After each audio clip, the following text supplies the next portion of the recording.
All right, good morning, everybody. Sorry, our Facebook feed is not working. Facebook's having some kind of issue this morning, so I'll record this and I'll have to post it up on Facebook a little bit later for everybody. We're glad you're with us. It's August 14th. It's going to be, looks like it'll be a hot one out there, so we're very glad you're with us. So our agenda today, we'll start out with success stories. I know of at least one landing, and maybe we've got somebody else online who's also landed and can tell us about their successes. We'll then have everybody enter their 30-second introductions, give us your contact information, your target companies, and give that information, and I'll be sure to send that out in the email that I send out and follow up with this afternoon. After that, we'll do our committee reports, workshops, job fairs, pick career interview, success workshop, career tip of the week, and then we'll have our main event talking all about Kingdomality this week. So for those people who, for everybody who's on Zoom, there is a participant box down there. I'm looking down, I see there's somebody named David. If you would, please go in, if you'll hover over the mute more button, or when you hover over your little camera microphone, and please rename yourself and put in your full first and last name. That way I can make sure I get you added to the roster.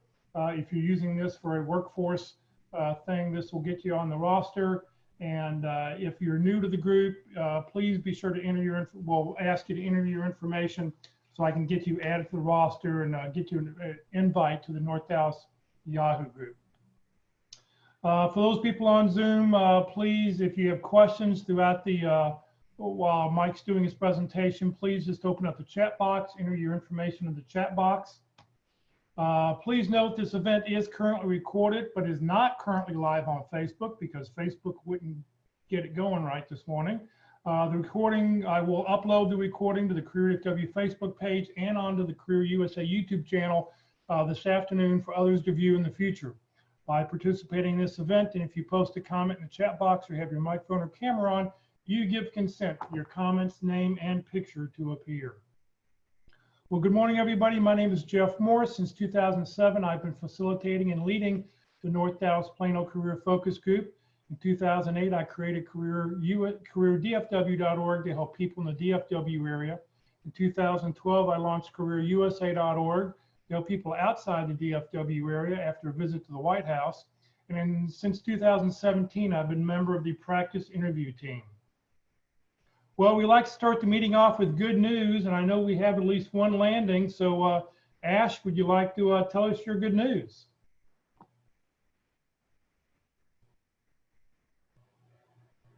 Ash, you need to unmute your mic. Thanks, Jeff. Good morning, everybody. My name is Ashik Kaku. I landed this past Tuesday after almost 2 years of looking. And I'll just quickly take you to the chronology. My role was eliminated in September of 2018. I thought, okay, I'll find a role. I didn't know what I was doing. I got somebody who tried to help me with resumes and with what have you. Nothing was ticking. Nothing was biting. There was no action. I was immersed in my computer trying to do applications, which is a waste of everybody's time, as we know. March of 2019, so a few months later, I'm still not working, and I'm thinking, okay, I need to close the gap and show that I'm and stay fresh. And I picked up a 75-page pamphlet from the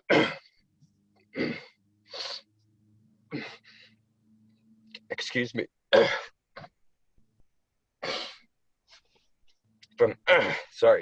From the Jewish Family Services, and I flipped through it and I picked 3 charities to support. One was my university alumni group, one was North Texas Arthritis Association, and one was Wipe Out Kids Cancer. So Wipe Out Kids Cancer, I met with the CEO and I started consulting for her. I'm a finance, my background is finance, and my background is in beverage alcohol, and I wanted to try to pivot out of that sector and out of that role. So I volunteered to consult for this doctor who was a CEO, and I got 4 promotions, and it was all volunteer. I went from consultant to board member to secretary of the board to vice chairman of the board across 18 months. Well, in about 4 weeks ago, our CEO resigned, and and then I was appointed. I'm so sorry, the interim CEO for this organization. So as of Tuesday, that's my job. Now, if I could just tell you folks what worked for me, short of networking, which is awesome, is I got involved with things like Toastmasters. I started getting involved with panel interviewing. So Jeff alluded to it earlier. You need to stay active, and I find that was the key, is just to stay active and stay fresh, because the last thing you want to do is just be immersed in front of your computer like I was for the first 6 months. And now it's just this job. I couldn't have picked a better job for my future, and I'm grateful to everybody on the call, everybody on these teams, and I'm willing to give back at any regard. So I'll leave my email and my contact information in the chat, and you can all find me on LinkedIn, and just please use your resources. We are responsible to give back, and I take that responsibility very seriously. I could stay on for a little while, but otherwise I'm gonna sign off and say thank you, Jeff. Thank you, Walt. Thank you, everybody that's been part of this. It'd be too long a list, and I'll sign off now. Back to you, Jeff. Ash, thank you very, very much. Ash was also part of the practice interview team, conducting interviews with people. So, like he said, get involved. It's really a good thing. So do we have any other landings? Is there anybody else who, any other stories out there? Anybody else online who's landed?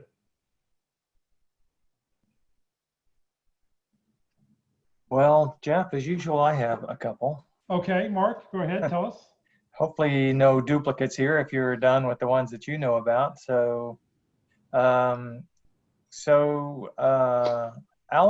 she's Alexis Levine, landed with Integrity Marketing Group. And let me just see if there's anything else to add. Yeah. The title is Partner Integration Engagement Manager. And she practiced with the pit crew for the first time back in December. So sometime between December and August, the first week of August, she found this job. So I just have to assume that this was done all virtually. And so that's Alexis Levine and digital marketing. And then also Leon Nesbitt landed. Now Leon's been in and out of the pit crews since 2017, and as his career in companies have consolidated and things like that. So he is now working at Mitel as their global communications manager for customer experience. So it's interesting. He took a kind of a bridge job doing as a monitor on Facebook and Instagram. So he tells me he has some great stories to tell, but I haven't had a chance to talk to him yet. But so he was the guy who deleted crazy stuff on Facebook and Instagram. Okay, Mark, thank you very much. All right, anybody else before we move on? All right. So now what we want to do is we want to get everybody, if you open up your chat box, and please enter your name, your phone number, your email address, position you're looking for, 2 or 3 target companies, and then hit the return key. That way we'll get all the information together. I'll gather all that information and put it out in my email this afternoon. So if you will, put your name, your phone number, your email address, position you're looking for, list a couple target companies that we can help you with, and then hit the return key.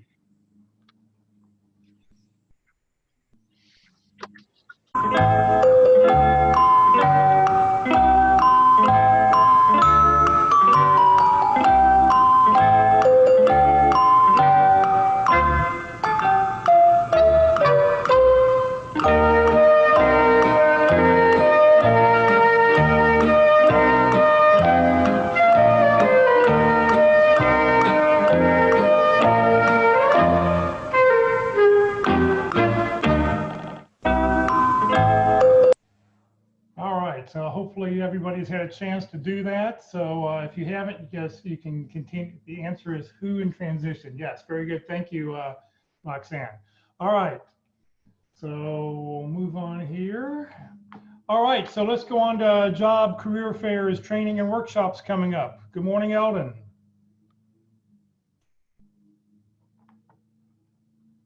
I see you there. I see you online. You want to unmute?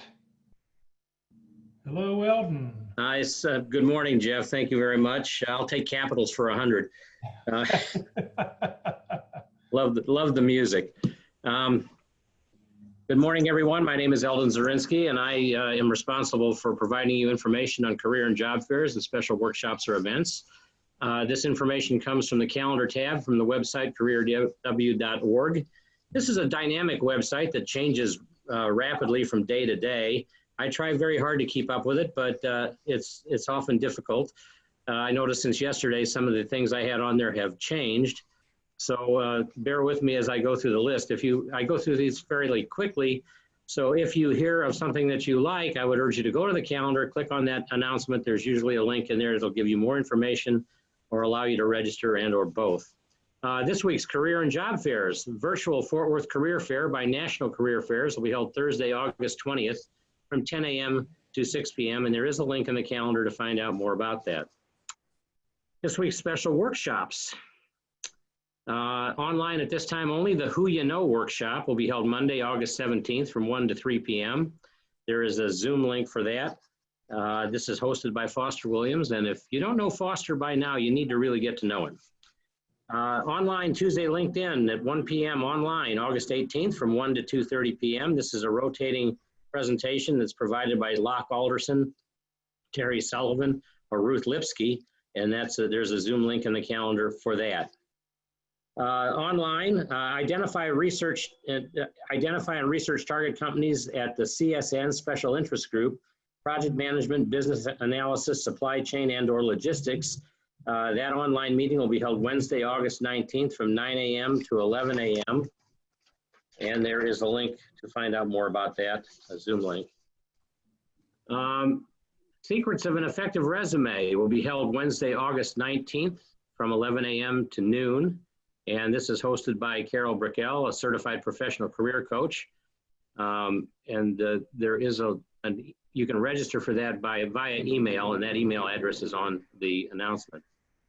The Art of Hello presentation via Zoom will be held Wednesday, August 19th from noon to 1 p.m. And there is a Zoom link for that. Another online workshop, Interviewing Wednesdays at 1 p.m. with Mark McDonald and Walt Glass. And if you haven't attended that, I strongly urge you to do so. That's Wednesday, August 19th from 1 p.m. to 2:30 p.m. There's a Zoom link and a Facebook access for that meeting. Online Resume Thursdays sessions will be held with Carol Brickell, the certified professional career coach. That's Thursday, August 20th from 1 p.m. to 2 p.m. There's a Zoom link for that. Another online workshop, Successful Interviewing with speaker Walt Glass, interview success coach. This is hosted by St. Andrew's Career Care, and it'll be Thursday, August 20th from 2 p.m. to 4 p.m. And if you haven't gotten with Walt, I strongly urge you to do that. Finally, online meeting, third Friday, Internet of Things Special Interest Group Breakfast is Friday, August 21st from 7:40 a.m. to 9 a.m. If you're interested in the Internet of Things, this is a great way to find out more about what's going on. And there is a link for that right now since it's online, but they normally meet. When things get better, they'll meet as a group again. And that's it for this week. Eldon, thank you very, very much. All right, let's see here. For those people, if you're not sure where to find a networking group, and you see there's so many things that are going online now, if you go to the Career DFW website, find a networking group holding an online meeting right there where those blue arrows are. If you click on webinars, teleseminars, radio, TV shows, up will pop a screen looking like this. So this will tell you, here's what's going on this week around the DFW area. So there's always something to do every day. So if you're not doing information interviewing and networking with somebody, check out one of these seminars and workshops because you will learn something every time. If you happen to know somebody who just lost their job and they're not sure what to do, please share this little link where it says click here for help. I just lost my job. What do I do now? We've got a great little article with a bunch of things that people can do. There's a 68-page handout that was written. There's a couple checklists you can download and just some basic things to get going. So if you know somebody who just got laid off, let them know about this resource. Mark, the practice interview team. I'm so pleased that I've unmuted myself before my turn to talk. Yeah, we'll see how well it's really good to see some familiar faces and some less familiar ones. I got to give a shout out to Janice Hendricks. Haven't seen her in a while. There she is waving. And congratulations to Ash. Ash was a very engaged member of the pit crew. He volunteered every week almost, and glad to hear that he's landed. Sounds like a perfect role for him. And if you run into him, you should ask him about that charity. It's really got a great mission helping kids in a particular phase of their cancer treatment right up at the beginning. They get involved. So he'll like to tell you about that. That's great. So the pit crew is virtual now. We can give you an interview any day of the week. You need to give us a couple of days advance notice, though. I lately have gotten requests, I got one on Wednesday for an interview on Thursday morning, and it was Wednesday afternoon. That's just not enough time. So I need a couple of days. We're all about building your confidence that you can tell your story well in an interview situation, and your story involves the ways that you can help one of your companies that you're interviewing with. So we do that by giving you a chance to convince a group of hiring managers. And so we have volunteers who give the interviews. They've all been hiring managers. They're all had to select people as part of their professional responsibility. They're really good at asking good questions and then giving you feedback afterwards. So that's how we build your confidence. We give you a chance to go through some typical interview situations, but it's also a very customized and personalized experience, and that's based on the job description that you provide. So what you need to do when you're ready to have a practice interview is send in the job description and your resume and your availability for the next couple of days, and we'll put together a practice interview for you. The best part of that, and they take about 45 minutes, and then you'll get some feedback on, things that you did that were quite effective, and maybe, ways to do things differently that would be more effective. So we'll put some polish on your interview skills, and just think about how much time you spent working on your resume, and then you need to spend that much time practicing as well. So if you don't have an opportunity in hand, if you haven't been contacted by a recruiter, just find a job description that looks good to you. Find your dream job on LinkedIn or Dice and send that in, and we'll, come and practice, engaging on video with a group of hiring managers and see what you learn, and practice again and again and again. You're welcome to practice as many times as you like. And I haven't mentioned this for the last few weeks, but I think everyone knows that we also record those, so you can look at them afterwards and see how you presented yourself on video, which is a skill that I'm still working on, and I've been doing it every week for 4 months now.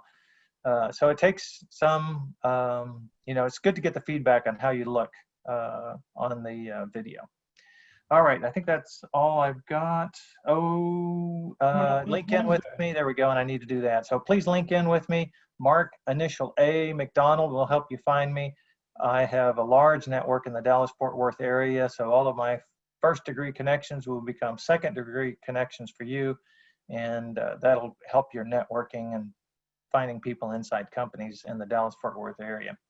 Part of the pit crew is now a webinar every Wednesday. So when we used to meet face-to-face, we spent a little time at the end of the meeting educating people on different aspects of interviewing. Now it's much more formalized, and Walt and I each week spend an hour, sometimes an hour and 20 minutes on 13 different topics around interviewing.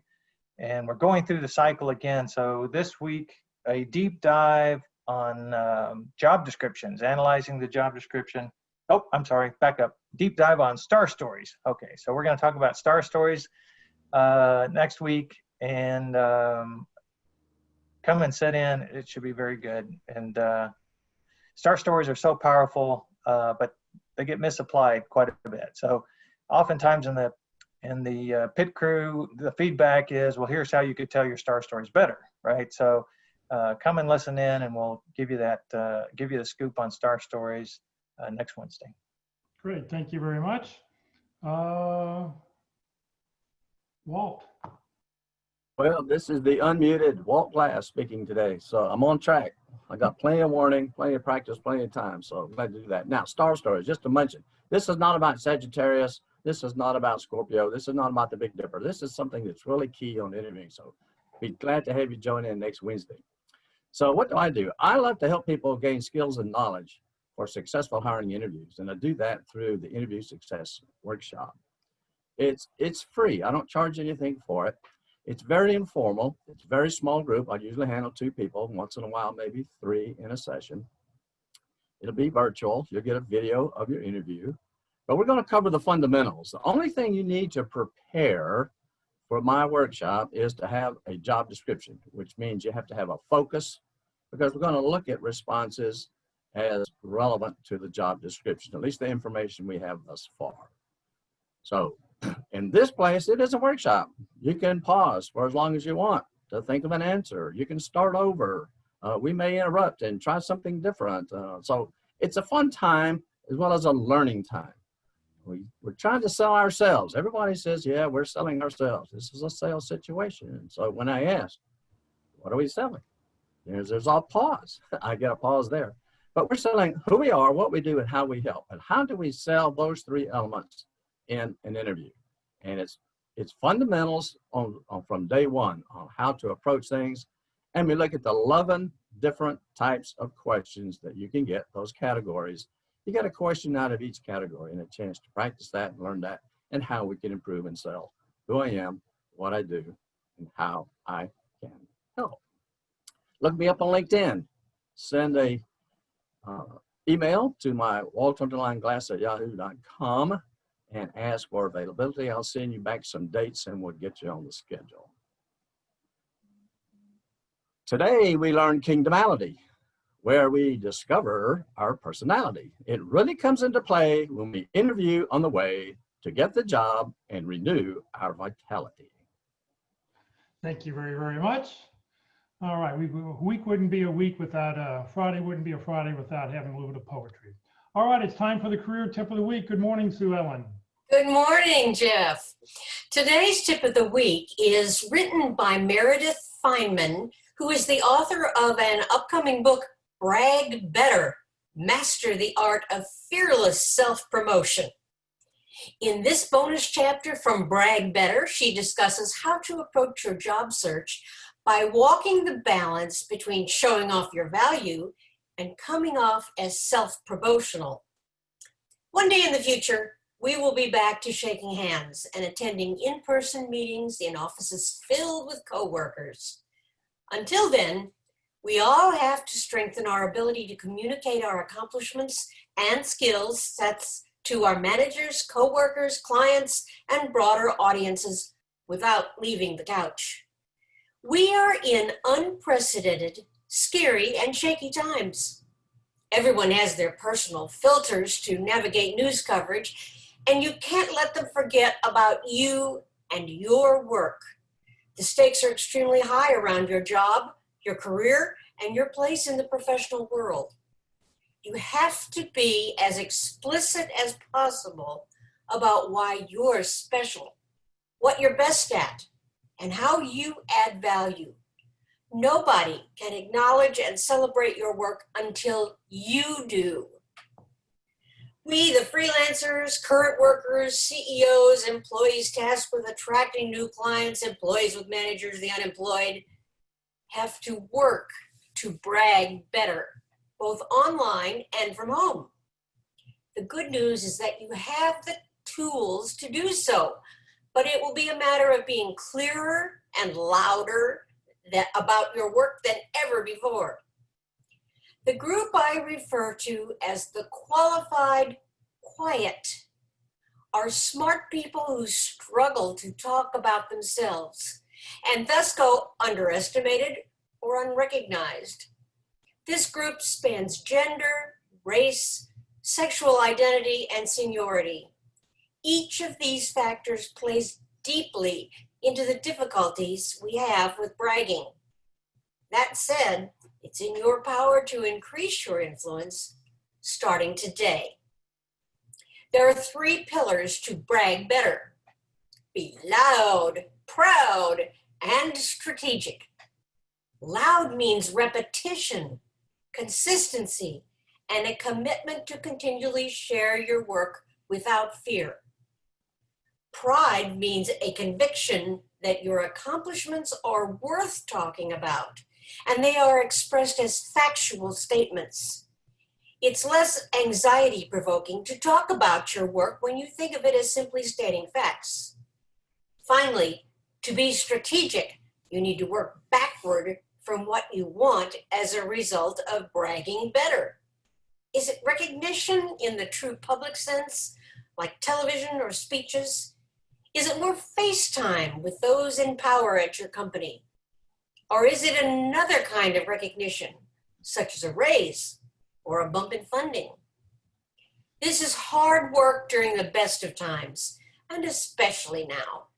Here are some tips to help you nail the content, delivery, tone, and flair for sharing hard work, setting yourself up for a more interconnected and digital bragging future. In the next hour, buy the domain of your name. It's time to start thinking about a personal site, even if it's just your bio and links to work. You want to own the conversation about you, and that means having you in your own corner of the internet. In the next week, look at how you're describing yourself online. Is it all consistent? Check your personal website, your company's website, your social media, and anywhere else you might be writing or contributing. This month, ask your boss, even if that boss is yourself, how to communicate your wins when you're not in the office. Does your boss like to see a roundup each week? Does he or she want to get in on a call? Be sure to brag to his or her style, otherwise it's useless. In this anxious time, you don't need to aim to break through or win big. It's more important to stay consistent and strong. You are preparing yourself for the new workplace, which might look different, but you will have a handle on all of this. You can begin anywhere. It's never too early or too late to brag better, and your accomplishments, no matter how small you might deem them, probably unfairly so, are worth talking about.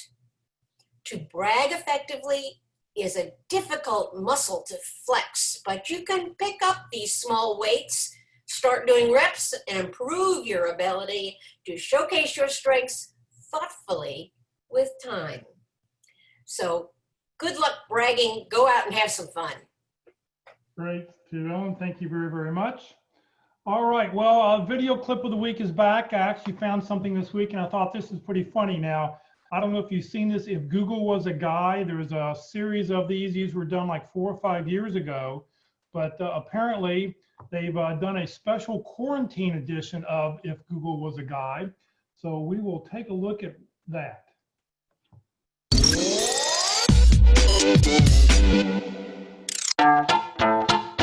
Next! Google! 6 feet away, please. Am I glad to see you? I'm sure you have questions about the pandemic. Are rhinos elephants? Are what? Toilet paper in bulk. Sold out. Sorry. Paper towel in bulk? Sold out too. Tissue paper in bulk. Sold out. You know, in olden days, we just used rags. Underwear in bulk. Very gross. How do I Zoom? Video conferencing is a great way to stay connected. Do I Zoom on Facebook?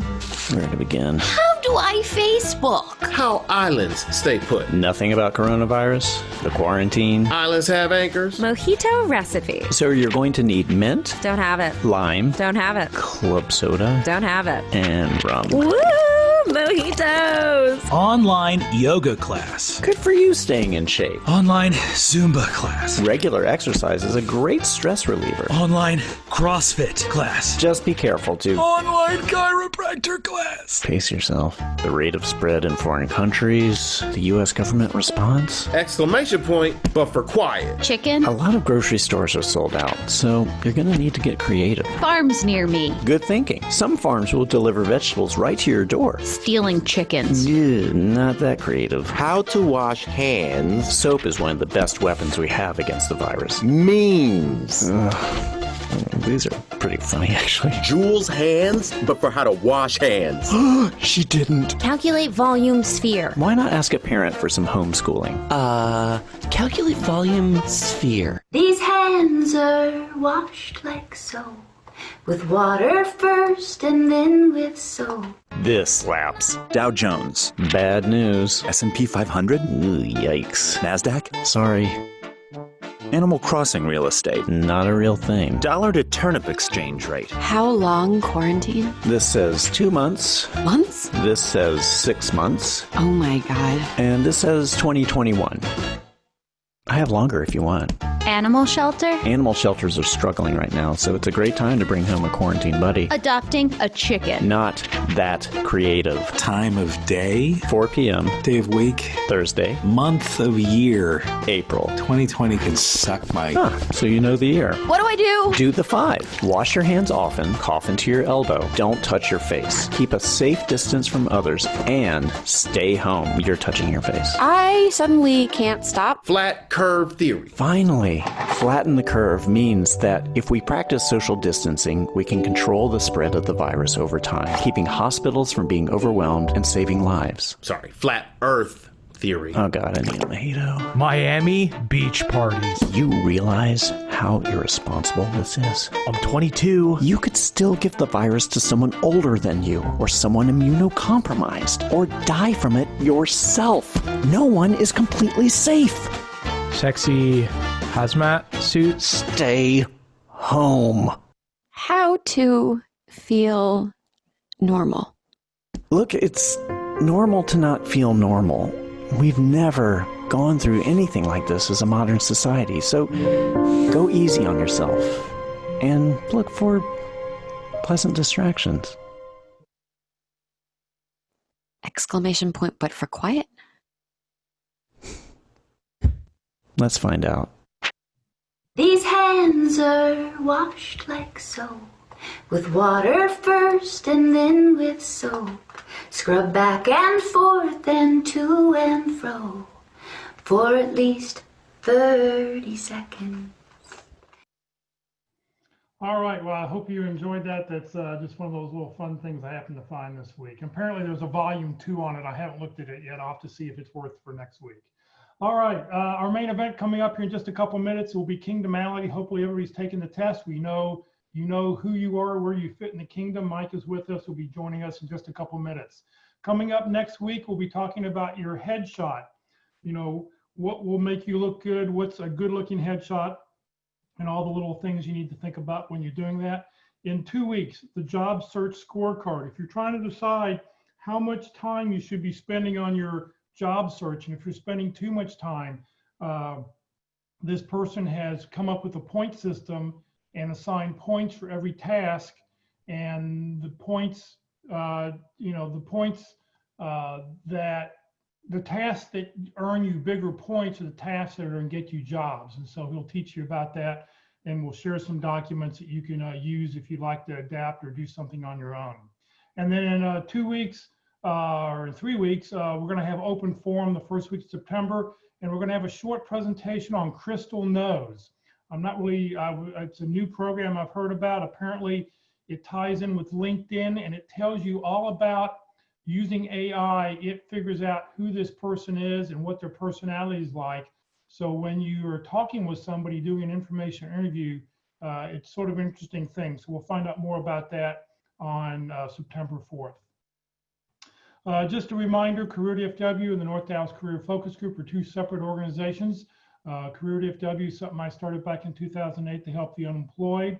The North Dallas Plano Career Focus Group's been meeting since the late 1990s. Several different people have run the organization. And if you want to step up and take this organization over, let me know and I'll hand off everything to you. So our main event is, we're going to talk about Kingdomality. So our speaker today is a senior IT project manager. Mike was most recently with the Bank of America managing Windows 7 to Windows 10 upgrades in the US, Canada, Latin America, and South America. Before that, he was with the Federal Reserve Bank of Dallas. Mike's background has been very diverse in job titles and industries, but consistent in that all his adventures involve people interactions and problem solving. For a lifetime, he was a Shreveport, Louisiana police officer. After that, he owned and managed several businesses, including in industries before IT ranged from restaurant services to utility billing to private security. He was a venue security manager for the 1996 Centennial Olympics in Atlanta. In 2007, Mike entered the IT realm by managing war rooms back to back for Singular Wireless and Verizon. And after that, he entered project management for AT&T Mobility and then moved to the Federal Reserve Bank and then most recently with Bank of America. Since this January, Mike has been out of work, so he's just like all of us. He's looking for his next great opportunity. So today, Mike's going to talk about Kingdomality and how he uses it when he manages teams. So Mike, thank you very much for being with us. It's all yours. Hey, good morning, Jeff. Thank you. Do you know, do we have a readout of who's who? I mean, how many we have of each profile?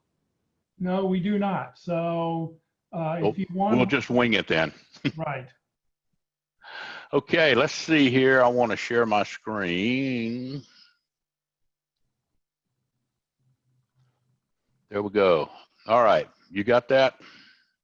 Not yet. Oh, I got to click the blue button at the bottom. I know how to do this. There's always one more button. This ain't my first rodeo. Might be my second, but, and y'all bear with me here today if I cough a little bit every now and then. Being home alone all day, every day for months, I don't get to talk vocally until probably about 5:30 in the afternoon. So this time of the morning, I'm not quite ready to talk yet. Kingdomality.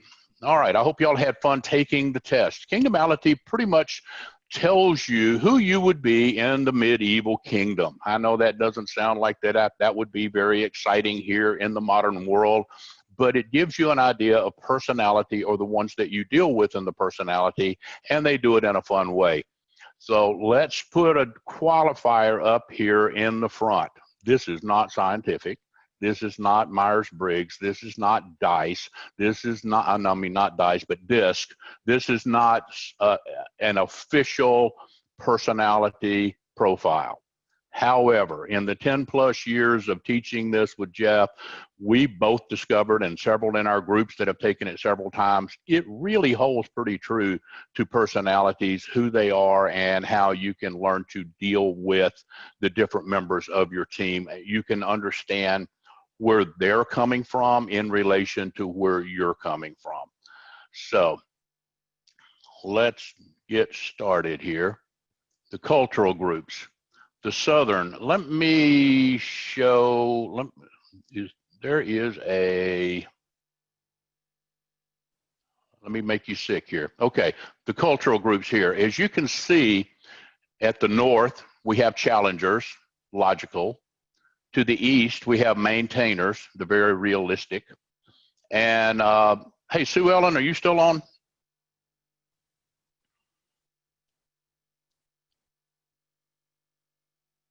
Sue Ellen, you there? Yes, I'm here. Hey, thank you. When I get to the maintainers, I want to come back to something you said about the loud, proud, and strategic. Okay. Okay, so I'm just giving you a heads up there because that was really neat information, and I think maintainers can really benefit from that one. Then in the south, we have the emotional, they're the helpers, and then to the west, we have the explorers, they're the creative. Let's go back up. The where we're going to go to the Southern people. They are the helpers. The helpers are emotional. They seize on solutions that satisfy the heart. I am from the North. I am the challenger. I see things that are logical and have logical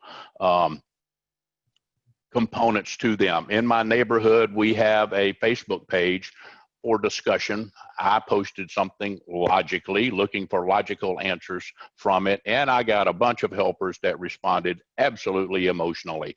So I have to go back and address their concerns from the emotion part of that. Their solution may or may not work from the helpers, but it feels good. They feel compelled to make sure that everybody's happy. They're the ones who want to take care of people. They have that sense of humanity and of belonging.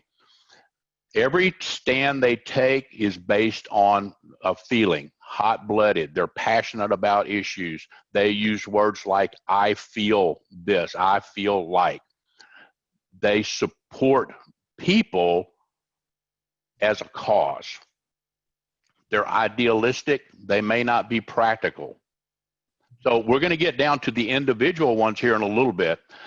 Helpers want recognition, and emotions will rule their way. They're known as helpers. They are the dreamer minstrel, the shepherd, and the white knight. So my daughter and my wife are white knights. Two of my best friends are shepherds.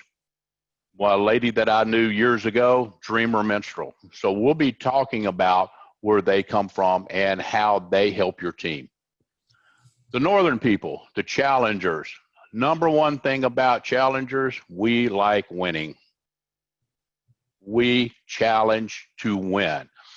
We're excellent strategists. We look for a logical solution. It may not make you happy, but we know that it will be just, it will be rational, and we've got an excellent chance of that working. So we pursue the most efficient and logical path. We rarely play for fun. We want to know what the score is. I just learned a new game from neighbors called Cub, C-U-B-B. Their teenage kids wanted to play me because they were teenagers. They thought they could do it. They didn't understand they went against a challenger, and I slaughtered them. And I said, when are we going to do it for the next time? So they go out in the backyard and they practice. I beat them the second time that we went out and played. We don't play for fun. My wife sits down to play a board game. It's for fun because she is a helper. I sit down to play the board game. I'm not here for fun. I'm here to win, and then we're done. Let's go. If you're going to talk during the game, we're done. We're here with a purpose, the logical path to winning. The motto, better, faster, cheaper. We don't easily accept the goals set out that others set for us. We'll set our own goals, and those goals will most often be even higher than what you would have set for us.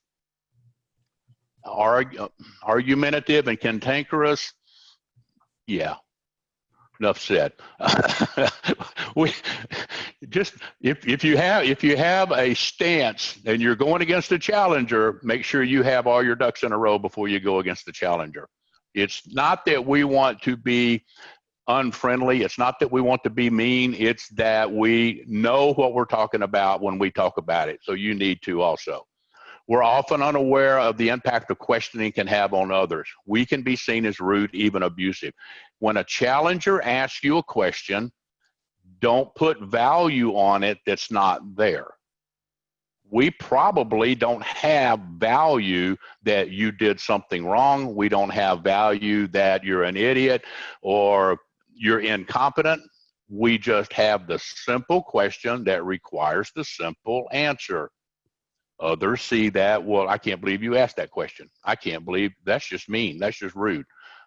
No, it's a simple question. So, challengers, we care little for procedures. When we say better, faster, cheaper, we mean who can do this? And yes, I'm an IT project manager, and there are probably several of y'all out here in the group. Many IT project managers come from an engineering, architectural, development background, and they live by process. Great, I need you guys. I come from a business background. when it's laid out of what the customer wants, I see the finished product of what the customer wants, and I work backwards with the team in order to accomplish that. I will skip processes. I will work 2 efforts in parallel to do that, whereas I've had a manager before that simply was, you cannot skip steps. You must do this in order. I don't care if it takes 2 years. I'm going, I'll get it for you in 8 months. Whatever I've got to do to get it out on time, under budget, and make it work as expected. We are known as the natural leaders. We don't really have to work at that. We have to work on sometimes on our attitudes or our interactions with others, but it's amazing how many people want to follow us, want to work with us, want to work back on our teams. So we're the Black Knight, the merchant, and the prime minister, of which I'm the prime minister. Eastern people, the maintainers, they have that sense of right and wrong. They're traditionalists. They want to preserve what is in working right now. Very well organized, very detail oriented. They live by the scientific method. They live by, if it's not broke, don't fix it. They really get chafed with challengers who come in and say, we have a new way to do things. They go by those rules. This is what we do every day. Step 1, step 2, step 3. You better not skip any steps. They can be seen as unreasonable and rigid. However, the maintainers are the ones that keep your lights on every day. You have food in the cafeteria. You have air conditioning in your office. You have toilet paper and soap in the bathroom. Your IT works every day. These are your maintainers. These are the ones that are most likely never recognized. They sit in their cube. They do their work day in and day out. Managers walk by them, might say hello, and the maintainer just does not glorify themselves. So, Sue Ellen, I'm back to you, where you were talking about, what was it? Loud, proud, and strategic, right? Yes. Maintainers really here, and you made the comment earlier about it might be easier to see it as fact. So challengers, we have no problem talking about ourselves. The Westernly people, no problem talking about ourselves. The helpers, most likely not. They may be a little bit shy. Maintainers really don't want you coming to their cube. They don't want to host a call. They really just want to do their work and go about it. So when they're out looking for a job, as you were saying in your presentation, if the maintainer will list the facts, I managed the servers of this server farm for 4 years and it never went down. Or I managed the server farm. We had a hurricane that hit the East Coast. Server farm was down. Within 2 hours, we had transferred all of the production over to the other server farm in Nebraska, and we were back up and running with only a 2-hour downtime. Those type of facts, what you were talking about in your presentation, that would really come in important here for the maintainers. So if they'll take what you said and take a look at this, they could be loud and proud about what they do from a very factual standpoint and not feel overwhelmed by that.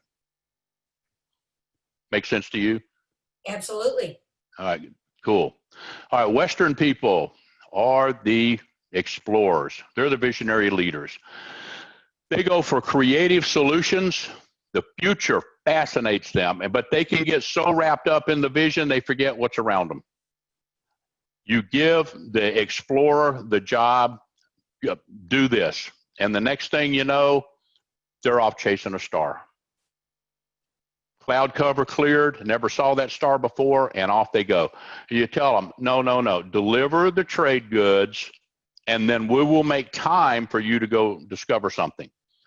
Girl that worked for me 20 years ago came to me one day. We were billing, utility billing, and every day we're time by time. Billing has to go out by 4 p.m. That means it's got to be completely calculated, printed, packaged, and ready to go to the bulk mail center by 4 p.m. And we're time managed by the state for for each day that we have to bill. You have to put it out X number of days before it's actually due. she comes to me and she says, I have a new way of doing things. She's an explorer. We're time managed. You need to go back and finish the billing. However, I made time for her to come up with her new idea, and we completely renovated the company. Her ideas that we went and implemented, then I built upon those, added people, resources to the team, and we grew the company 3 times its size in less than 4 years. Give your visionaries, give your explorers time. They can be very creative. They might seem absent-minded, but they're actually thinking about the future. They're actually looking for new solutions that haven't been thought of. They think outside the box. Maintainers may see them as impractical and unrealistic. Challengers, we have to think, and we have to allow them to go through the process of telling us what it is, and then maybe just put some wheel on, some grease on the wheel, and let's see what happens on a small scale and see if that will work. They'll bet on a long shot, and even if they lose, they'll go, wow, that was great.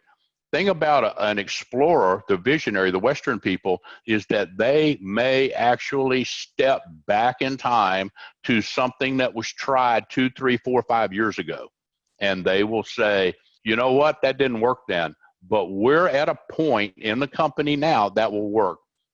They are not necessarily, let's do something new. They will look back and say, now that will work, and that is truly visionary of not throwing something out that was not at the right time. They also thrive on chaos. Change is good for them. So let's go to, we saw the personality groups. There's 12 of them, as we saw, and here's your diagram and so forth. So what's your place in the kingdom? Black Knights. Black Knights is a challenger. Black Knights are my favorite. My oldest son is a Black Knight. Understanding the Black Knight's overriding goal is to win. I can stand right outside today on this Texas beautiful day and say, look at the sun shining so bright and yellow in the sky, and he will tell me the sun doesn't have any color. That's the atmosphere as the rays come through, and it's not really yellow. Got to know what you're talking about when you deal with the Black Knight. Everything you do with the Black Knight, they're there to win. They are very persuasive. They're very charismatic. They're very logical. You may think it's a battle. They think it's a discussion. But they will formulate strategies. They will charm your customer. They will present logical facts and arguments to the customer or to the team that really cannot be refuted if you don't know. If you don't know it well enough. I had an economist at the Federal Reserve Bank tell me one day, I went to one of his seminars and said, I can't believe I'm not an economist. I didn't take those courses. And he said, if you can't put it on a level of 9th grade, you don't know it well enough. And I realized how much he knew about economy. He'd been doing it for 50 years, but how much he knew about economy where he could put it on a 9th grade level for somebody who had never had that before. And it always stuck with me. If you can't explain it simply enough, you don't know it well enough. The Black Knight knows it simply enough. So when you know who the Black Knight is in your group, just get your ducks in a row. It doesn't have to be an argument. It doesn't have to be a battle. It's really just facts that are there and a discussion. And they will respect you for it if you come prepared. So Black Knights are seldom involved in activities where they can't see a reward or investment. Play a game. They'll ask you why. Want to go, play golf, and they'll ask you why. What's in it for me? They want to know what is their reward. Well, we're going to go out, we're going to play golf with the team lead from this other team, or we're going to go to lunch with these teams and so forth.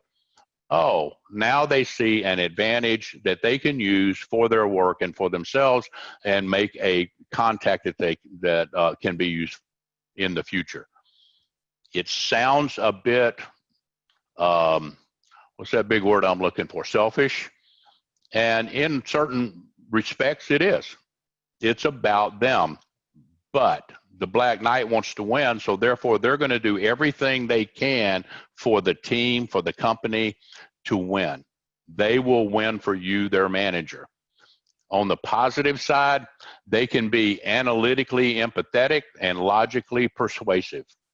On the negative side, they can be unemotionally manipulative, arrogant, selfish, impulsive. My oldest son will tell me my biggest problem is my arrogance because of how much he knows about his field, about how much he knows. He does the research, he gets the facts. He walks into the meeting and he knows more than the owner of the company that he's going to meet with. And when the owner of the company tells him this, and what my son does is data analytics for businesses. And they tell him, well, we have all this data and we're not getting anywhere with it. But he already knows more than the owner did. Just that's his nature. And he says, but what you're looking for with your data is this, so that you can make this decision. And every time they go, yeah, that's exactly what I'm looking for. But I didn't really realize that till you just told me. That's your Black Knight for you. They like winning, getting a reward, being the master of their own fate. They will not work with a micromanager. If they have a micromanager, it will be for a short period of time, and then they will move on to someone else. They loathe losing, not being rewarded. They do want to know that what they did is recognized, is appreciated, and they will not move forward willingly if somebody just throws something together willy-nilly and says, we're going to go forth and do this. They're not going to do that.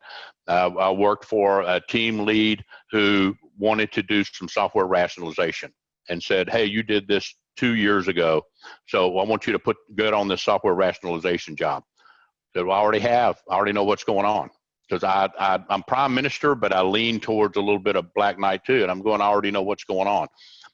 Well, no, I want you to go out and I want you to get all this data out here and I want you to present it. I already have all that data. I already know what the problem is. I can tell you right now on this call why we're in the problem that we are. Ill-conceived campaign, unwilling to listen to the facts that are there from the one that knows what the answer is. So they will balk at that big time. Now, let's stop at Black Knight. Do we have any questions on Black Knight?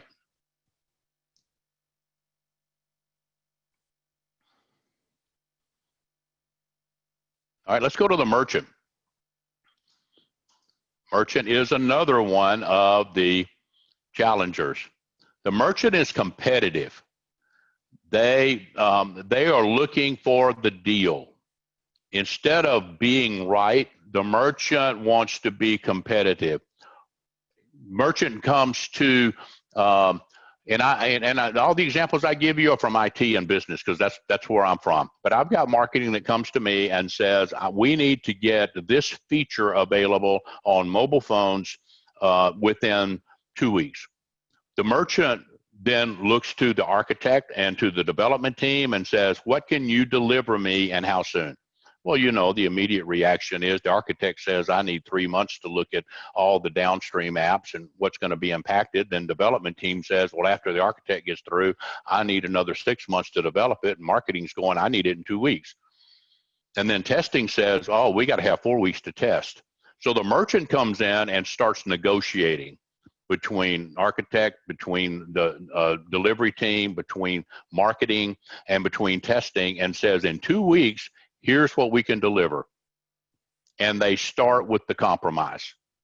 They want to make the deal, they want to close the deal, and they want to see the potential of a realistic deal that will satisfy what the customer wants.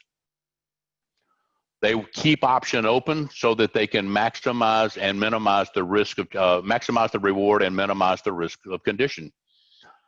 So they're logically practical, they're rational, they're realistic. The merchant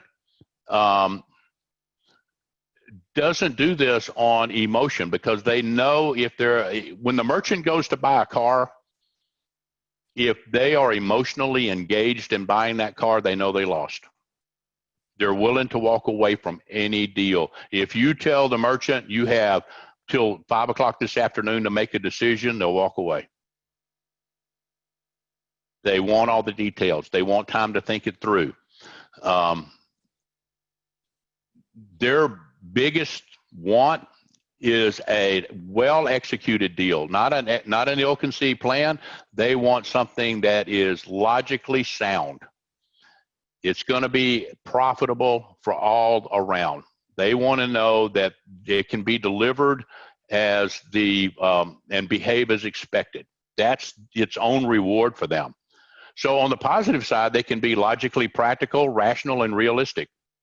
On the negative side, they can be unmerciful, abrupt, rigid, dogmatic. This is the deal. We're not changing the deal. You agreed to the deal. This is where all parties agree to. This is where all parties come out ahead. So they will hold to that. You may override them because you're the boss, but they will walk away going, you made a mistake. They will follow you, but they will walk away going, no, that was a mistake. We had a winner, and we should have gone with the winner. That's how they think. Merchant, any questions or comments on the merchant? No, Mike, but there's a really good question. It says, if we are Black Knights, does that mean we win Kingdomality? Yes. It means you're the winner. Yes. Of everything. Laura asked, what if you feel that you are in a different group than what was assigned to you? What do you mean was assigned to you? Well, so let's say, you took the test, you became a Black Knight, but you feel, well, really, I'm more of an engineer builder. I'm more of a ruler or something. Then I would say retake the test, because the test can be skewed through stress of trying to find a job. So here's what happens with that. As say we're out of work, and I've been out of work now for over 7.5 months. At one point back in the mid 2000s, I was out for a whole year, all of 2009. In 2005, I was out for 9 months. So I understand what you guys are going through. The test can be skewed during those times. Stress at home, financial stress, trying to get a job, even sickness stress during the quarantine. So I would say wait a week. Just find a time where you're not stressed, you're just kind of relaxed, and just go back and take the test again.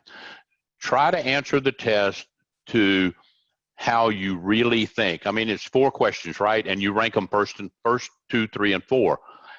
I can always go in and I can pick number 1 and number 4. Most like, least like. It's 2 and 3 that kind of get flopped around sometimes. So you go back and you just think about that for a couple of minutes. It's only, 8 questions now? I think is all that it is, right, Jeff? I'm not sure. I don't remember. I think I forget how many it is. It's been a while since I took it. But anyway, so questions 2 and 3, just think about those just for a second and say, not what I would like to be, what am I really? And then answer those questions and see how that comes back out. And then apply that here. Okay. Also, somebody asked, what can Black Knights do to work better with others, even live better with others? Yeah. Number 1, Black Knights have to realize they are. Number 2, Black Knights have to temper their logic. They have to temper the way that they approach. My wife tells me all the time, it's the way I said it. And I'm going, there's nothing about the way I said it. I stated a fact. The fact is blank. Yeah, well, you didn't say it nice enough. Well, no, I didn't say it with any value on that. So my son has to be very aware of the other Knights that I've known over the years. You have to be very aware of how you talk to non-challengers, especially if you're talking to the helpers. The maintainers over on the east side, they deal with facts. You give them facts, they appreciate facts, they'll take the facts, they'll run with the facts. The helpers, they're emotional.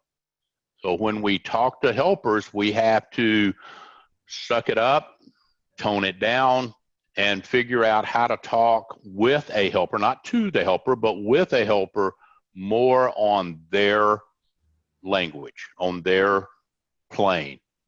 Helpers, on the other hand, have to say, wait a minute, this is who I'm talking to. I'm talking to Mike. Don't put value on what is not there. If he's not saying, I am mad at you, you did a terrible job, he's simply asking a question, take the question and simply answer the question. What else, Jeff? Okay, that's it. Oh, also, I've built a poll that asks what you are. So if you want to find out, do you want me to run that poll now so we can see what everybody is? Yeah, well, I go on to Engineer Builder. Okay. And then, yeah, if you don't mind running that poll and people can say, we just have an idea. I mean, for things like Engineer Builder, sometimes we don't have very many of those, so I tend to go through some of those really quickly. We usually end up with a whole lot of shepherds and white knights. We end up with a whole lot of explorers, a whole lot of black knights and merchants. You know as well as I do, probably over 10 years, we've had 5 prime ministers. Right, not a lot. So the poll's up there. I had to break it up into 2 questions. I've got the first 6 on the first question, the second 6 on the next one. So pick whichever category you're in. Just select whatever you are, just so we have an idea of how many of people that are out there. There was no way to put 12 questions in one thing. So yeah. Hey Jeff, it won't let us submit unless we pick an answer to both questions. Oh, okay. I guess I should have put a none of the above. Oh, all right.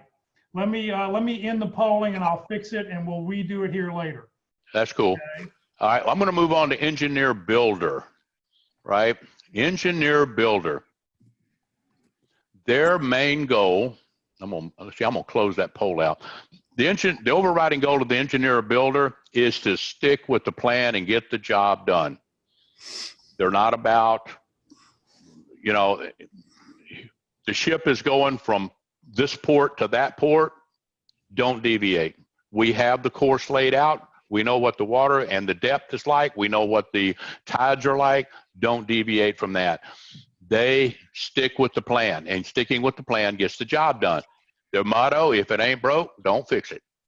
They provide the structure and stability to our world because they have a no-nonsense approach to resolving problems. When something goes wrong, air conditioning goes down, Wi-Fi goes down, the servers go down, whatever. These are the people all on the east side there. They are your maintainers who fix it, who keep it up. They keep it running. They spot an inconsistency in when they're looking at gauges. They spot that inconsistency and they see what has to happen right away. If you have improper reasoning for doing something, they're going to point that out. That's not logical. It doesn't make sense. We need to do blank. This is the tried and true method of how to do it. They're practical, they're just, they're realistic, they're pragmatic, they're rational. On the positive, see, the procedures that they rely on are predictable and dependable. You can just know that the Engineer Builder is going to do what's proven and tested. They're not out there with, you know, hey, honey, I made you coffee today and I got you a new creamer. No, I use French vanilla. Don't be putting hazelnut in there. Predictable, proven, tested. This is what I like.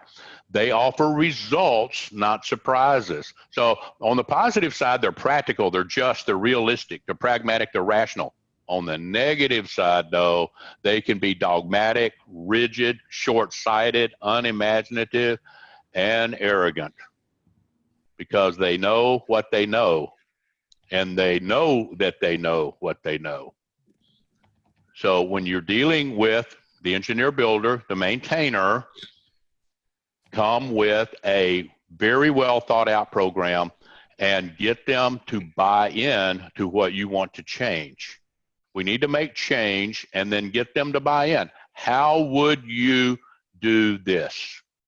Get their feedback because they're going to have great feedback. They're not going to be the ones who are going to speak up in the meeting. They're not going to be as gregarious as many of others of us. But when you ask them specifically for your feedback, trust me, they have an idea that's already percolating in their head. So we get any questions on Engineer Builder?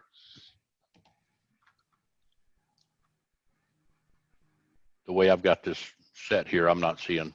No, I don't see any. Okay. All right. Scientist. The scientist is another of the maintainers. The scientist's overriding goal is to subscribe completely to the scientific method. The data is the conclusion.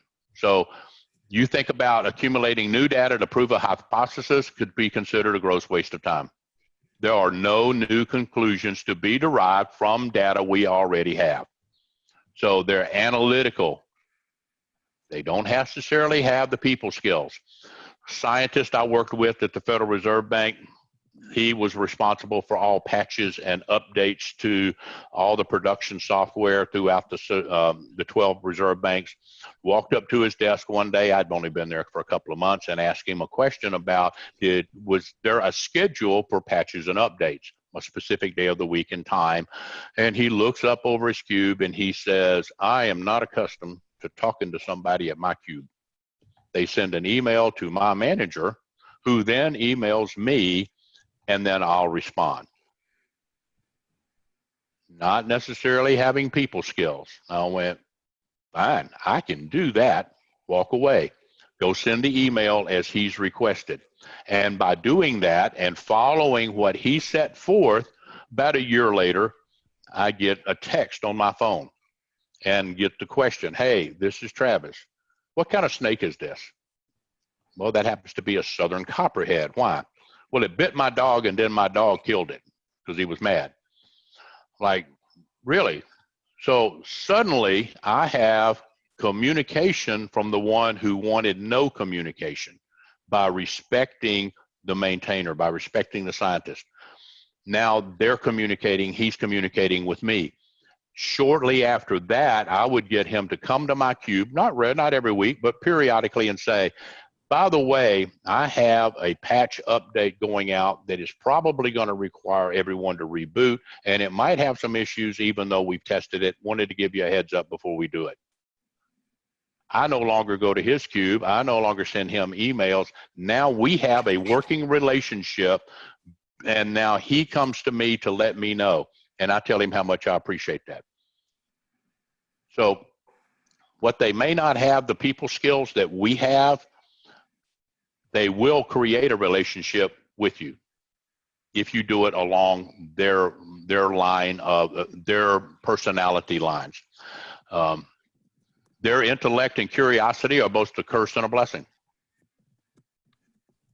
On the positive side, they're rationally imaginative and realistically perceptive. On the negative side, nearsighted, narrow-minded, rigid in the research test or in the research methods. So they want to search for knowledge. They want to analyze and critique, constantly looking for more knowledge. And even though they don't want something that is unknown, they will look for better improvement, more improvement on what they already do. But it'll be well thought out. It'll be well analyzed. It'll be well researched before they do it. They don't like disorder.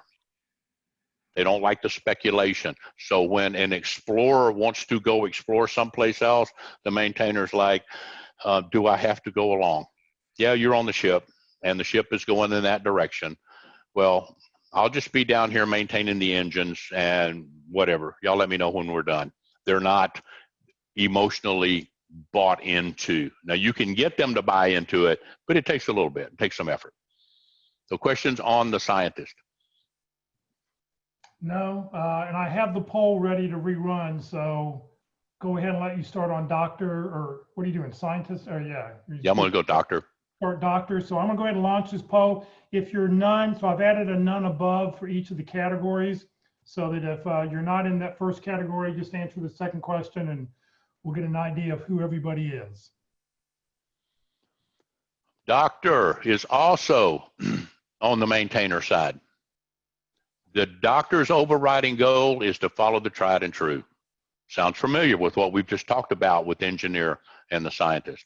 So they're not misled with half-formed ideas. They're not given to radical or high-risk experimentation. They follow the tried and true, and they don't want to waste time thinking about things that they cannot see, touch, hear, feel, or smell. It must be real. They are an exceptional expert in their particular area of profession. So when we say doctor, it's not necessarily medical doctor. The doctor can be business-based, accountant, lawyer. They can be a developer or hardware engineer. They're going to be an expert in their area. They deliver and maintain consistent beneficial service to others, and they don't lose sight of the reality of the situation. So they're very well known for controlling their emotions. And sometimes that can be to their detriment. On the negative side, though, they sometimes have a need for sensory satisfaction that could lead to behavioral excesses. What that means is sometimes because they hold their emotions under such control, sometimes when they let go, it might involve drugs, alcohol, extreme sports. You might find the doctor skydiving or bungee jumping. You might find the doctor doing something that is totally what you think is outside of their personality, but they've held it down for so long, they need to have a sensory satisfaction, and they do that. But they can be quite resistant to change, or they can be quite resistant to a bold decision. Again, challengers especially, we have to go to the maintainers and we have to get their buy-in. We have to, and some of you guys are going to go away with this and go, I don't like that. But here's the truth. Challengers, we get you to play our game and like it. That's what it is. For us, it's the game, and we get you to come play it. You can call it manipulative, okay. You can call it selfish, okay. Whatever you want to put on that, that's fine, but guess what? Your challengers are most likely your best leaders, your best managers, the best ones that can take the business, the team, the effort forward better than anyone else. Not saying that none of the rest of you can be a manager. You can. You can be a great manager, and you will do it according to your personality. If you do, and you're one of any of the other three, maintainer, helper, visionary, I highly suggest you find you a challenger and put them on your team. Wind them up, turn them loose, and they will make you a star. All right, questions on that? What we got here? Two prime ministers. We do have 3 doctors online, so I don't know if any of the doctors want to comment about what they think. Does this suit you?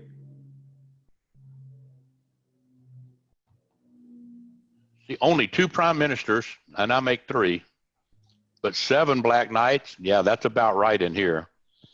Merchant 2, scientist 1, doctor 3. Yeah. Any of the doctors want to jump in here?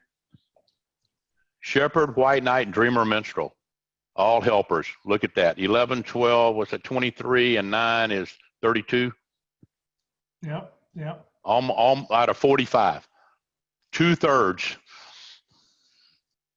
or maybe even 75% are helpers. I'm going to throw out this interesting fact here since we've got so many helpers. Challengers understand the need for maintainers, helpers, and explorers. We not only understand the need for those within the team, the business, and so forth, we wrap our arms around it, and we embrace it, and we love it. Maintainers, helpers, explorers pretty much don't see a need for us. It's difficult because we're different than y'all are. We're seen as not having, and I mean, maintainers, yeah, you can say they're very tried and true, and they're not gregarious and outgoing in their personality. Everybody else can handle that. For the challenger, we're rude, we're arrogant, we're self-centered, we're self-serving. All of these other things that you guys all say, we have no need for any of y'all. Okay, we can handle that. We're willing to move forward with that, but we can still have a whole lot of fun on the team. All right, so let's go to what's next up here. Did we have a doctor question, Jeff? No questions on doctors. Okay. Wow, time is getting by here, Jeff. Shepherd. Shepherds are the nicest people in the kingdom. My mama was a shepherd. Some of my best friends are shepherds. I just told Kathy the other day, I said, you know, when I first came to the Federal Reserve Bank, I didn't think that we were going to get along at all. And we were going to be on the same team. And I'm going, this is just not going to work. She thought I was all those things I mentioned, rude, arrogant, conceited, all those things. And then I ended up going in the hospital for about 3 or 4 days. And I'd only been there 5 or 6 months, something like that. And I had to go in. Well, the lady in the cube next to me I already knew was a shepherd. And she was checking on me with my wife multiple times a day. The next thing I know, she's passing the information off to Kathy. Come to find out, Kathy's a shepherd too. Kathy took me in her flock, and we've been best friends since. That's been like 7 years now. They tend to their human flock. You cannot put yourself inside of their flock, but they will wrap their arms around you and bring you in. Example I had back running a war room for Amdocs and Singular Wireless, about 2:30, 3 o'clock in the morning, one morning where I'm working an overnight shift, and Anissa goes, Mr. Mike, Latoya's, she can't get on the Unix box. Latoya's about 29 years old. Can't she say this herself? But Latoya's a maintainer, so she doesn't really say anything. I'm like, Latoya, is that right? You can't get on? She goes, yep. I'm going, how long has it been this way? About an hour and a half. She hadn't said a word. But Anissa does. Well, my first thought was, well, you're just a busybody. You're just nosy, busybody.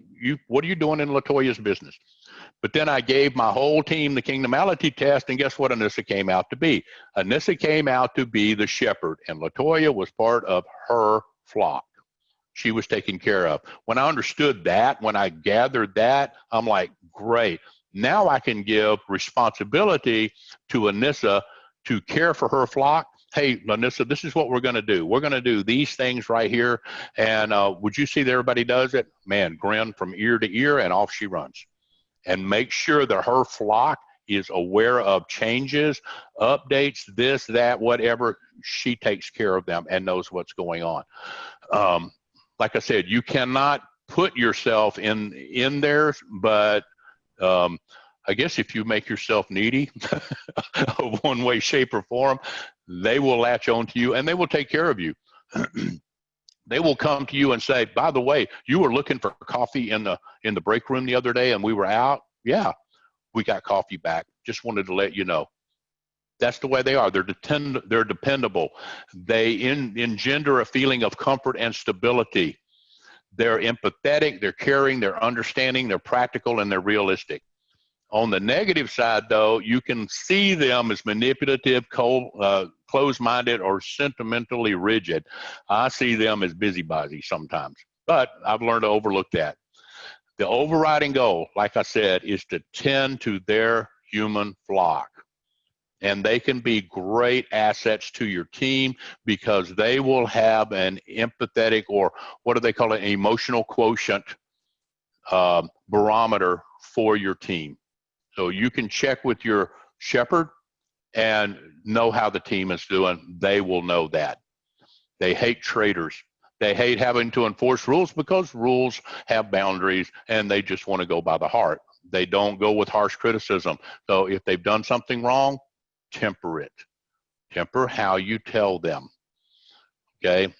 They want cooperation, camaraderie, team environment, structured, a loving, warm environment, team,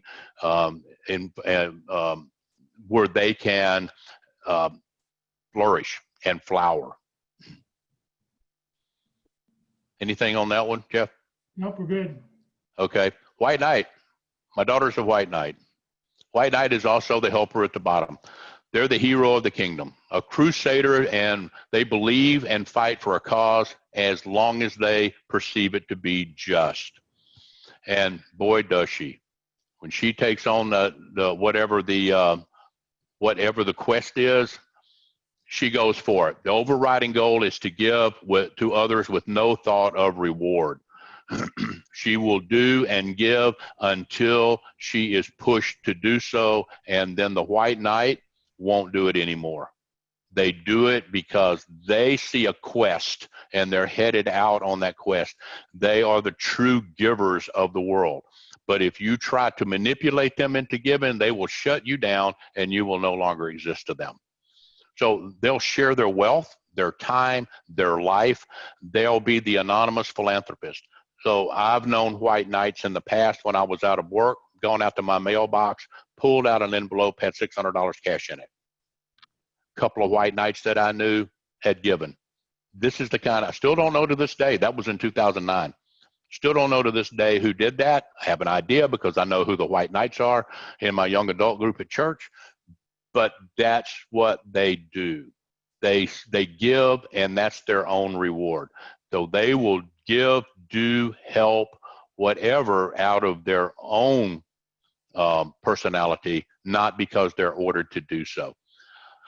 On the positive side, they're merciful, sympathetic, helpful, giving, they're heroic. But on the negative side, they can be impulsively decisive.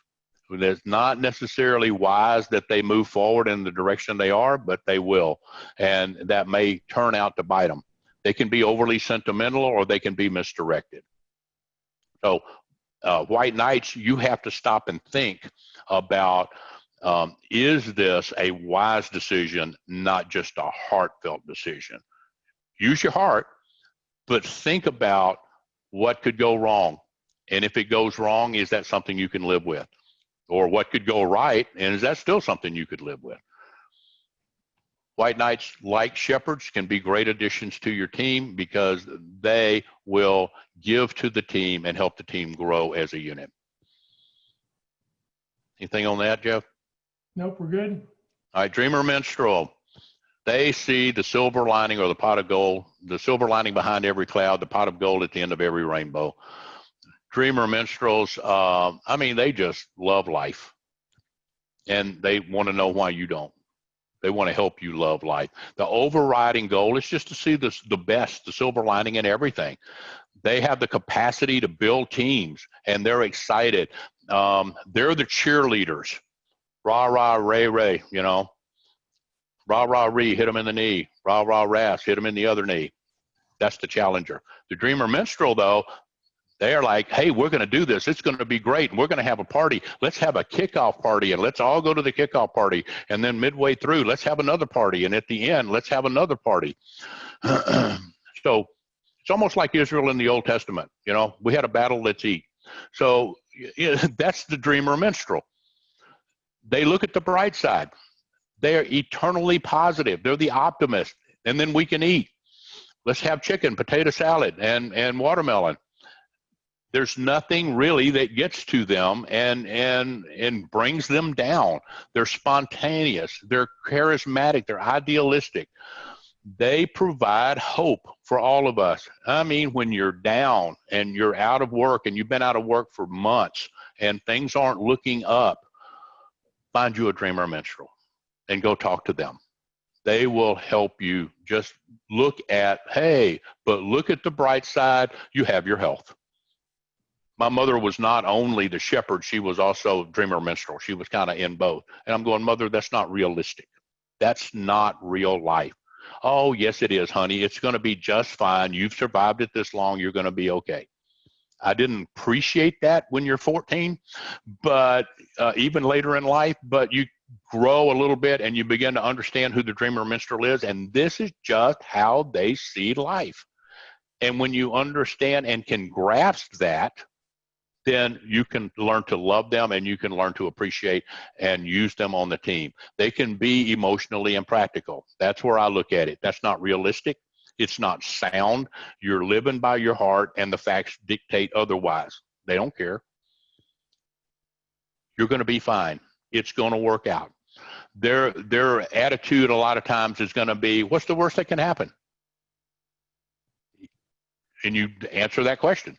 What's the worst that can happen? And if you can answer that and say, I'll still be okay, dreamer minstrel, they win. All right, anything on that, Jeff? No. Okay. We Benevolent. have 9 of those in our group, so. I'm sorry? We have 9 in our group of who are dreamer minstrels. Benevolent ruler. What did we find out on benevolent? Benevolent ruler, we only have 2. They're the visionaries of the kingdom. They're over in the explorer side, on the 9 o'clock side. So they're visionary, idealistic social dreamer. So let's see. Let me find my notes. I'm looking at another one here too. Okay. The social dreamers who want everyone to be happy in the world they can visualize. And you may know some people like this. They visualize, I would say Arlo Guthrie, and some of y'all may be old enough to know Arlo Guthrie. You know, he sang that song, I Had a Dream, where he woke and all the guns were on the ground and all the uniforms were laid around and there was no war anymore. There was all peace. It was written way back for Vietnam. But that's the benevolent ruler. I see no war, no hunger, no strife. Everyone gets along. Who was it used to say, can't we all get along? Challengers, we look at that and go, no, there's people involved. Benevolent ruler says you don't have to be that way. They see what the problems are to the world, and they want to solve those problems. They reform. They want everybody to be happy in a world that they visualize. So here's the big key. When you're leading the team, when you're leading the company, when you're headed down the road for the effort, you got to remember the benevolent ruler sees their world. This is what they visualize. So you need to get them to draw that out for you. Define that, describe that. What is it that you're seeing here? And then let's see how we can incorporate that in. But we have to get them to also understand that humans are involved and they're not everybody's going to be happy. Because even the utopia that they visualize, somebody's not going to like it. That's just, that's life, right? On the positive side, they can be creatively persuasive, charismatic, ideologically concerned. They have an understanding and a skill that readily can conceive and implement solutions if you allow them to do so. If you can allow them to implement what they're saying, then allow them to do so, and you can have a better team membership. On the negative side, though, they can be unrealistically sentimental, scattered and impulsive, as well as deviously manipulative in order to get the world they want. What do they need to do to get that?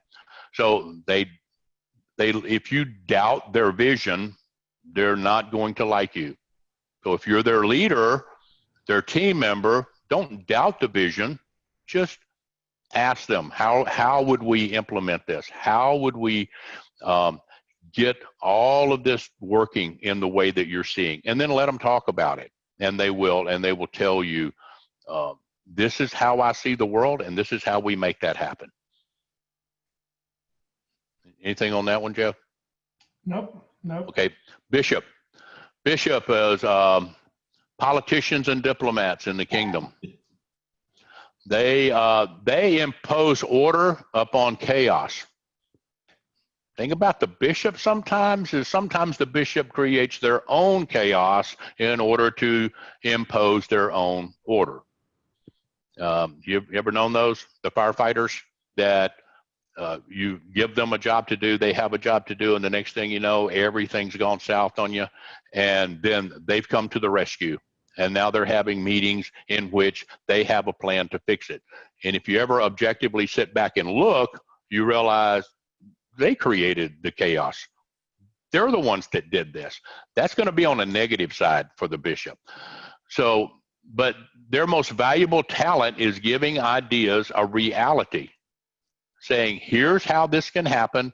Here's how we can go forward and find the new star. Here's how we can develop something new. And they give it a logical, solid, real base to it. And they can make what doesn't sound logical, what doesn't sound, I'm trying to think of that big word, like we could actually do it, then they actually can show you how it can work. They can make you feel comfortable, or they can be comfortable on either side of the argument, and yet never commit to either side. Great politicians, ambassadors, they require unwavering loyalty, and they will test you. Are you on their side? So they can, on the negative side though, they can be devious, short-sighted, and rigidly impractical. They hate it when others question their ideas. They don't want you to question the idea, but they also know, deep down inside, they know that you just can't carte blanche accept their idea. So they don't want you to challenge their facts, but you do need to have, the bishop has to be aware that there has to be conversations of whether this is practical to implement or not. They want brainstorming ideas, and believe me, when you get to brainstorming ideas, you're going to have to rein them back because they have a ton. I'm not saying that's bad. I'm saying that other people won't be able to talk because they will give you all the ideas and tell you how it's going to work, lay out all the foundations for it, set up the pillars of what you're going to build on, and then you have to just kind of slow them down a little bit and tell them, okay, that's great. Now let's get some other ideas according to what you've talked about here. Anything on that one? No, we don't have any bishops in the group. Oh, okay. Well, you might run across one in your group where you work. The discoverer, also at the 9 o'clock, they want to go where no one has ever gone before. Captain Kirk. That's their overriding goal. It's not unusual for the challenger, for the discoverer to continually challenge themselves with new situations, obstacles, and they're like kind of like the bishop. They will create that. They're an insatiable explorer of people, places, things, and ideas. You go somewhere, you're on a team, you got somebody that walks up and goes, "Hi, I'm so-and-so, who are you?" Well, you are in my space, you want to back off just a little bit.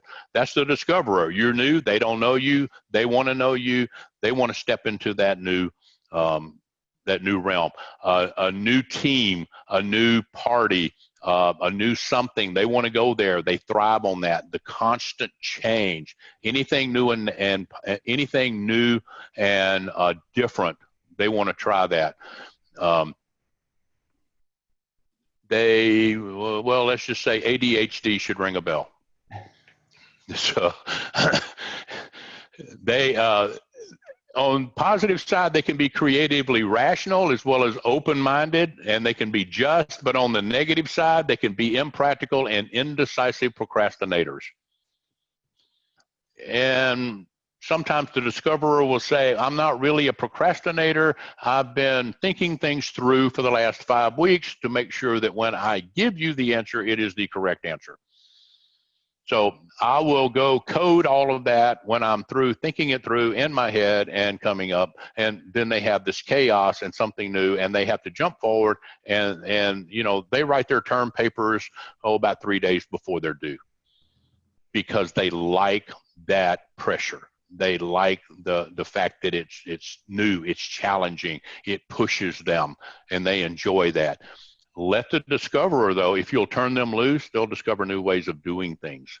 They will discover new fixes or, you know, just whatever it is that you have on your team. Like I was talking about the discoverer on my team that found a new way for us to schedule and do our billing for utility billing, and we completely renovated the company. Make time for them, and it's amazing what they'll come up with. After we did that, she actually came up with a call center. I'm like, I'd wind her up and turn her loose and let her do it. I get the credit for it. I get paid for it. She's really the winner. And I'll say to this day, she changed because I discovered I had a discoverer and turned her loose and let her run with ideas. I had to rein some of those in. This is what we're restricted by resources, by money, by space. You know, we might be restricted on some of this, didn't make her completely happy, but we implemented it and we saw immediate growth, immediate change, immediate results that we liked. I didn't see, let's see, discover, we had one. All right, Prime Minister, me. I'm the Prime Minister, got time to go for the next hour and a half.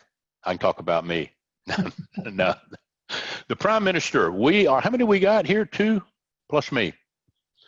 Our overriding goal is to pursue the most efficient and logical path. Yes, I have people on my team that are emotionally fueled.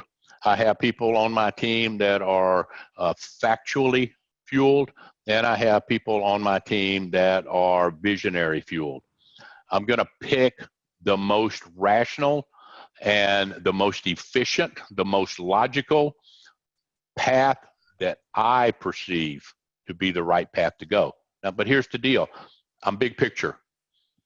I can stand on the mountain or on the top of the castle and I look down and say, don't plant corn this year, plant soybeans instead.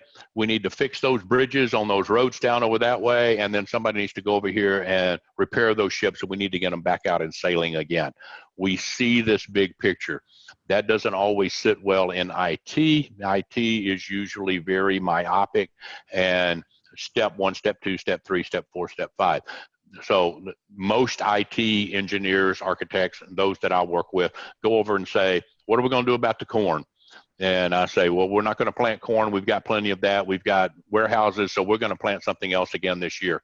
And that's all they can see, and they can't do anything else. I said, I need part of your team to go over here and rebuild bridges. They have trouble seeing that, whereas we see it. So from a management leadership standpoint, Prime Minister is who you want. The Prime Minister is the one that we will step in, we will pitch in, and we will help do things. I build utilities when I had employees off. I don't code, but I can step in and do other things. I can test a new device that comes out when we might have a shortage of that. I can step into other teams and host their calls for them.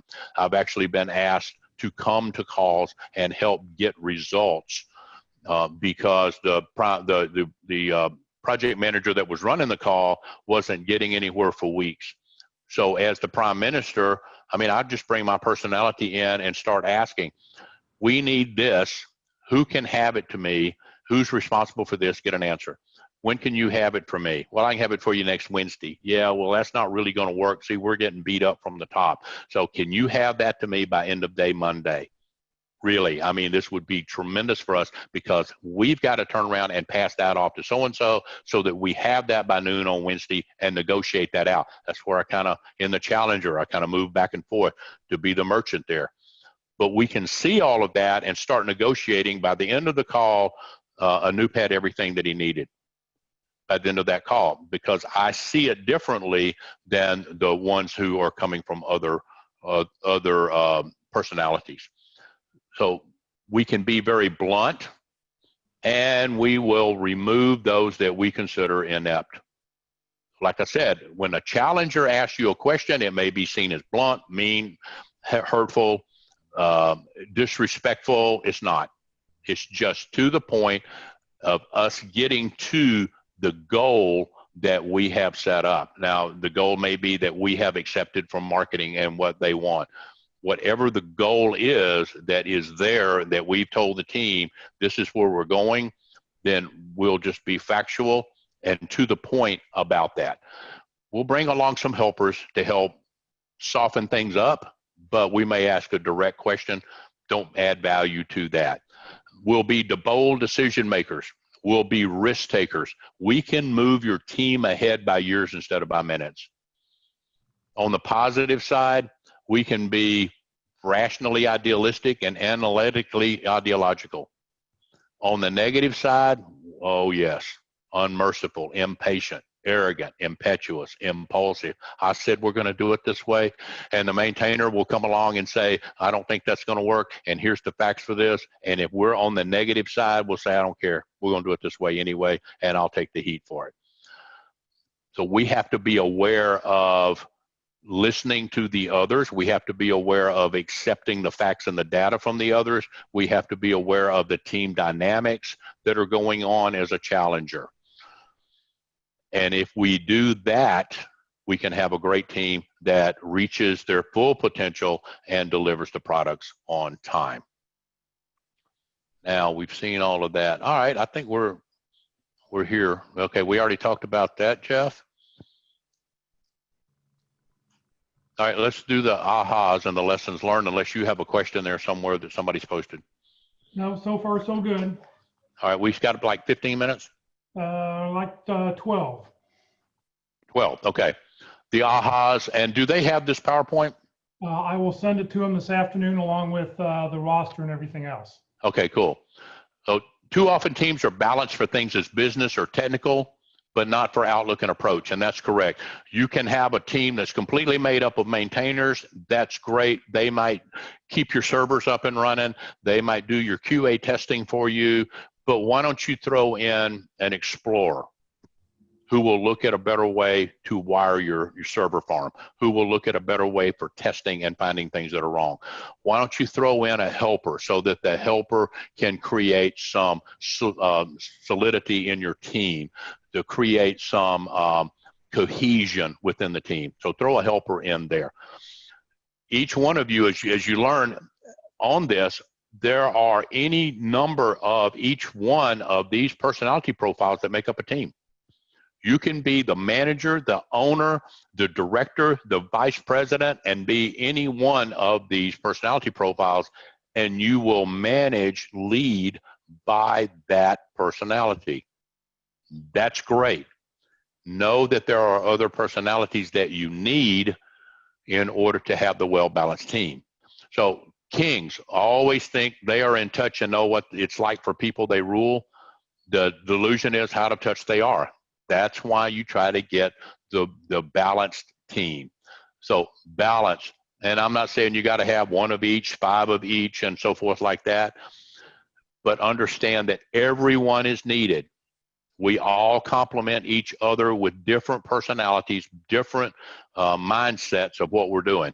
So make sure that we are complementing and not conflicting.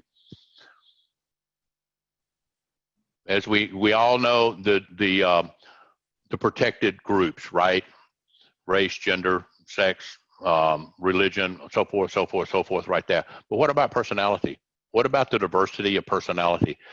Do we recognize who we are as to how we think, regardless of anything else, regardless of the role that we occupy? Do we know what who we are?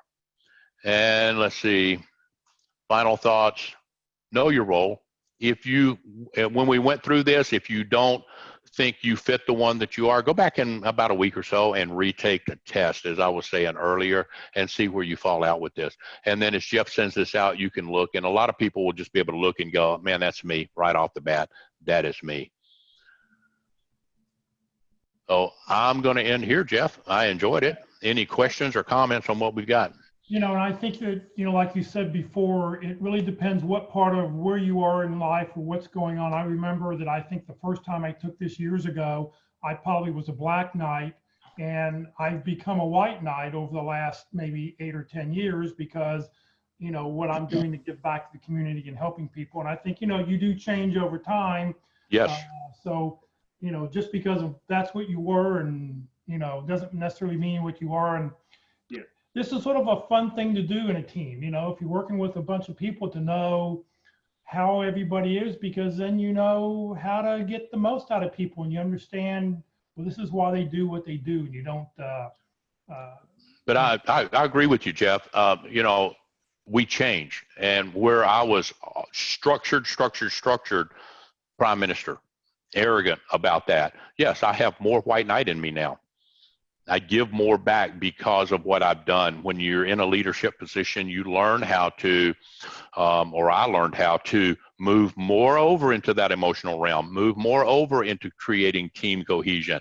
It used to be my way or the highway years and years ago that didn't really be successful. I learned how to say, okay, let me back off of this for a minute. Let me read some nonverbal cues and let me move a little more over here or to the maintainer side and so forth.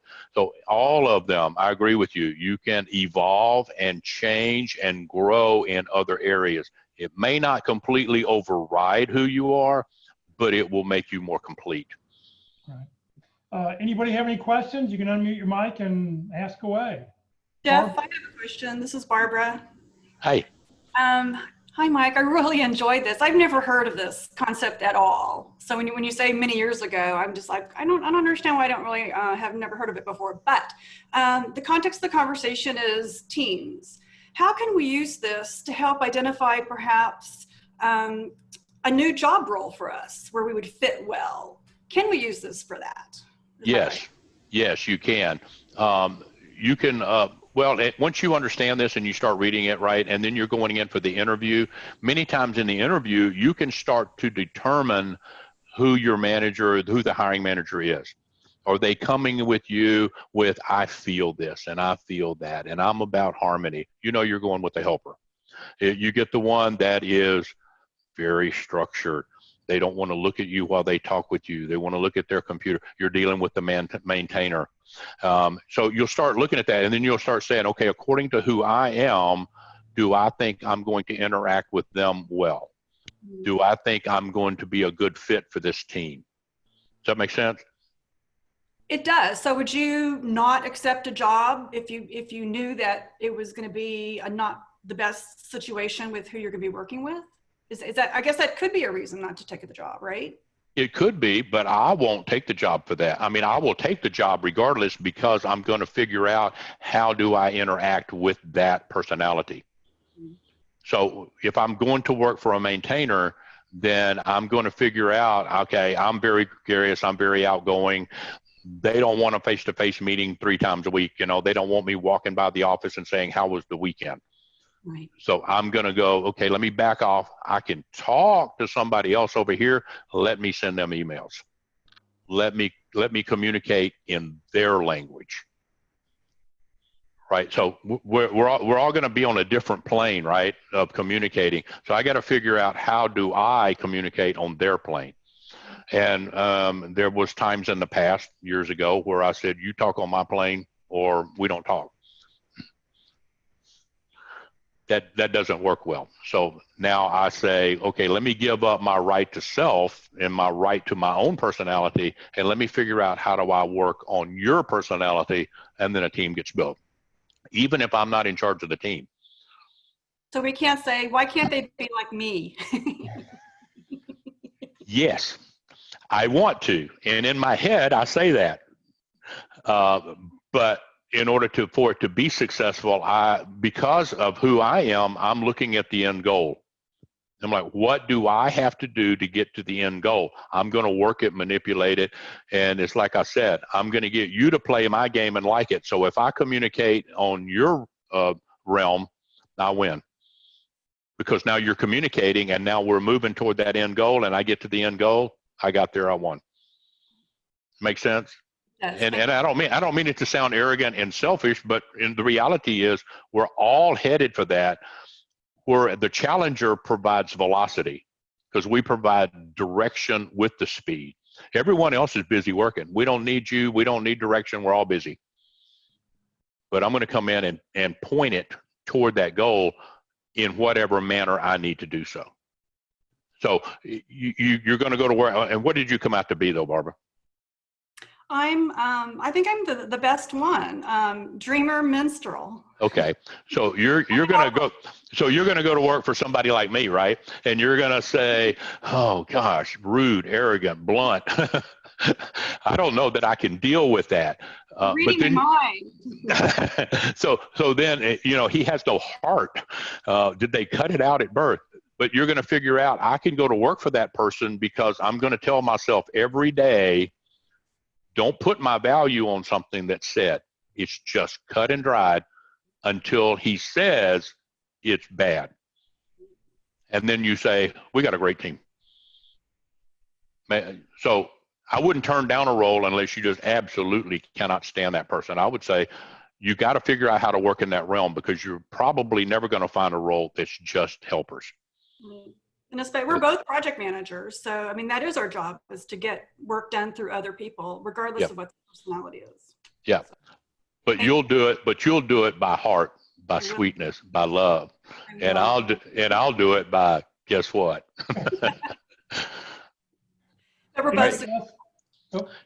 Anybody else have a question? We've got time for one more question before we end.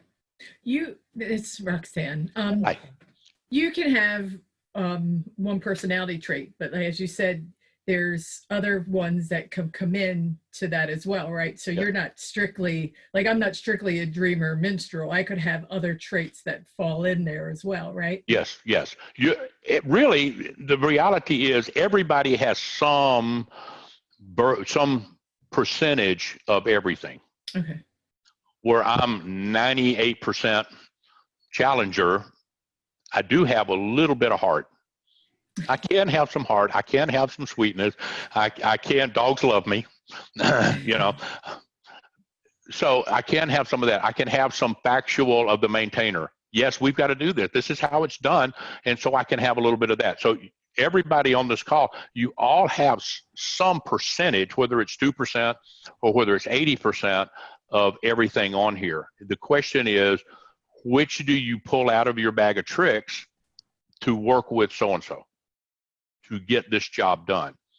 And sometimes that is uncomfortable, because if being a maintainer for me is only 5% of my personality, I have to pull that out, suck it up, and go do that for that period of time, because that's what is necessary to get the job done.